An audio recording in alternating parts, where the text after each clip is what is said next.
Salam, hörmətli izləyicilər. Mən bugün sizinlə qaymaqlı, göbələkli döş əti bişirəcəm. Bunun üçün mən 2 ədəd döş ətini doğrayıb pörtdətmişəm.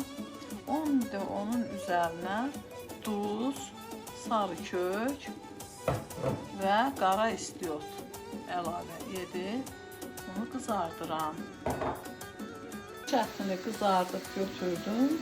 İndi isə göbələyi qızardıram. Göbələk də artıq qızarmışdır və mən indi onu yığıb tavaya doğradığım 2 baş soğanı tökürəm və onu yağda saraldıram.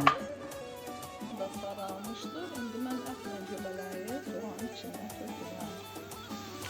Ətlə göbələyi tökdüm soğanın içinə. İndi isə yaxşı qarışdırıram və duz az olduğuna görə biraz yeməyə duz əlavə edirəm.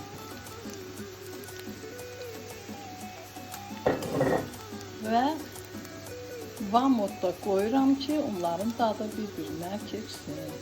İndi isə yeməyin qaymağını qurub onu qarışdırıram. Qaymaqla qarışdırdıqdan sonra 1-2 dəqiqə ocaqda qoyuram. Sonra isə ocağın altını söndürürəm.